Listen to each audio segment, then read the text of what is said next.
Alors nous nous approchons, frères et sœurs bien-aimés, de cette grande fête à la fois de l'Ascension puis surtout de la Pentecôte. Et le Seigneur, à travers son évangile, nous donne comme une ligne de méditation pour notre journée, notre dimanche d'aujourd'hui. Et j'aimerais méditer avec vous sur ce qui est, au fond, la finale de l'évangile. Je vous ai choisi pour que vous alliez, que vous portiez du fruit et que votre fruit demeure. Au fond, toute la vie chrétienne peut se résumer à cette phrase-là, la fécondité. Porter du fruit, c'est-à-dire avoir une attitude qui permette d'aller bien au-delà de nos peurs, bien au-delà de nos préjugés et d'avoir une fécondité de bien plus ample à travers notre témoignage, à travers notre amour fraternel. Au fond, le Seigneur, en rappelant ce choix sur chacun d'entre nous, il n'y a pas de vie qui soit inutile, il n'y a pas de vie où il n'y a pas eu une vocation, un appel à la fécondité, à porter du fruit, et on le sait bien, c'est ça qui donne du sens à notre vie. Et notre vie est comme un absurde quand on découvre qu'elle n'a plus de fruit, qu'elle n'a plus de sens, mais Jésus lui-même est venu habiter cet absurde à travers sa résurrection pour pouvoir nous emmener bien plus loin. Mais pour porter du fruit, pour donner une fécondité dans notre vie, cette fécondité qui s'exprime par bien des manières, il y a comme une condition. Et cette condition, Jésus nous la donne, c'est premièrement de demeurer.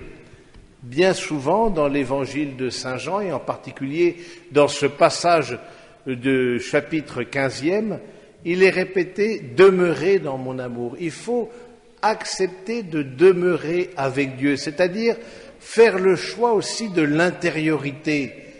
On le voit, le fait de demeurer en la présence de Dieu, c'est un combat intérieur, c'est un combat spirituel. Ce n'est pas spontané pour nous.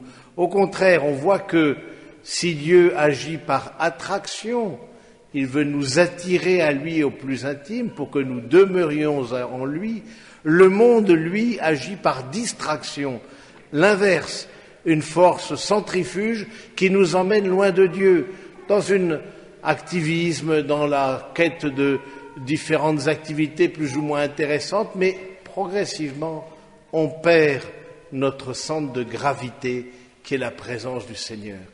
Et Jésus redit aujourd'hui, si tu veux avoir une vie féconde, si tu veux porter du fruit, accepte de demeurer en ma présence. C'est-à-dire, accepte de me rejoindre au plus intime de ton cœur.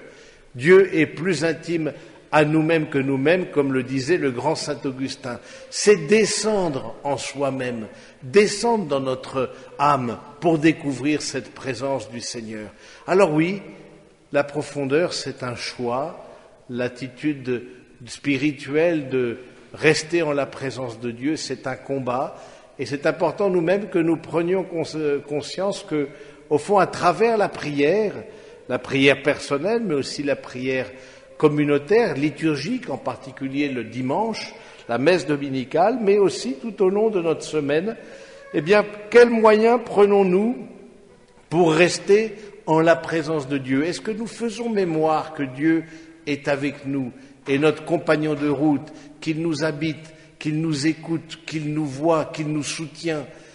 Ou alors, au contraire, nous vivons comme si Dieu n'existait pas, et c'est très facile, or sans faire le mal, sans aller dans des choses répréhensibles, mais tout simplement, on vit comme si Dieu n'existait pas.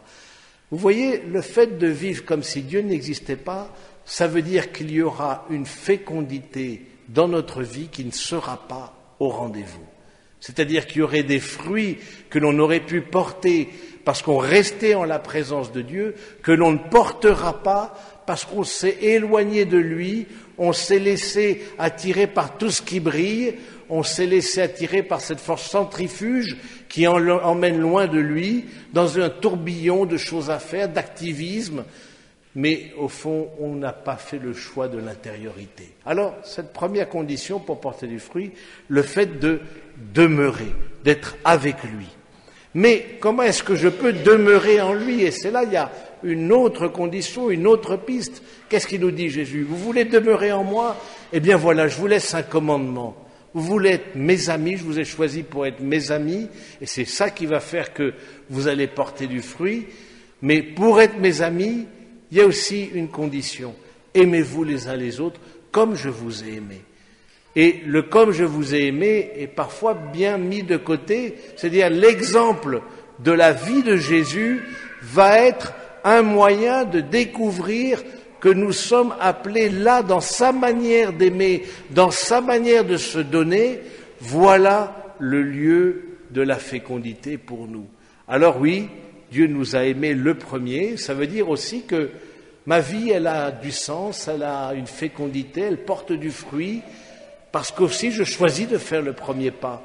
Je choisis de faire le premier pas dans le pardon, je choisis de faire le premier pas dans l'amitié, de proposer l'amitié avec des personnes qui parfois, eh bien, je n'ai pas forcément d'atome crochu, que ce soit au collège, au lycée, certainement vous les jeunes, ben, vous rencontrez des personnes autour de vous, vous dites, ben oui, je sais pas forcément, j'accroche pas forcément, mais justement, le fait d'être chrétien et d'aimer, c'est aller bien plus loin que le ressenti, d'aller bien plus loin que l'émotion ou le côté épidermique.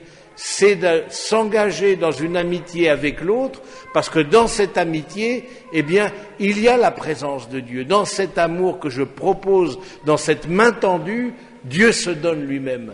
Alors, nous avons, vous voyez bien, une responsabilité dans notre fécondité personnelle. Il y a un choix aussi. Est-ce que j'accepte cette main tendue ou pas? Est-ce que je la donne? Est-ce que je la remets au Seigneur?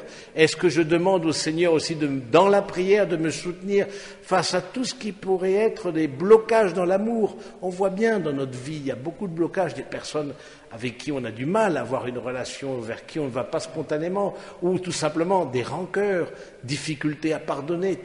Tout ça, ça réduit notre fécondité. Tout ça, ça réduit le fait d'avoir un rayonnement dans notre vie.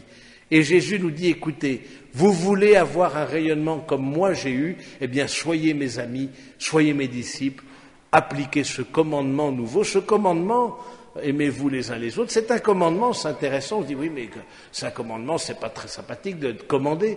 Pourquoi c'est un commandement? Ben, tout simplement parce que aimer n'est pas naturel, aimer n'est pas spontané.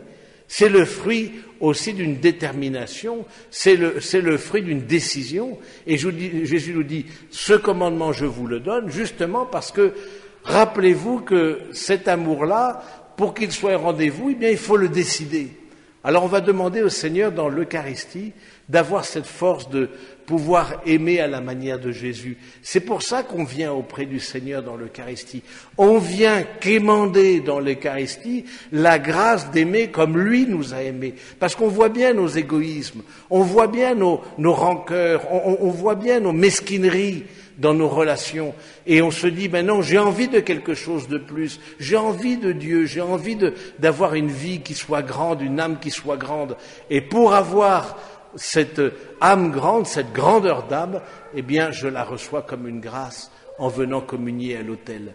Alors oui, demandons, frères et sœurs, au Seigneur et au Saint-Esprit qui agit, de pouvoir venir nous purifier intérieurement, de pouvoir nous donner cette force d'accomplir le commandement nouveau, parce que sans lui, vraiment, nous ne pouvons rien faire. Sans ce commandement nouveau, notre vie tombe en ruine.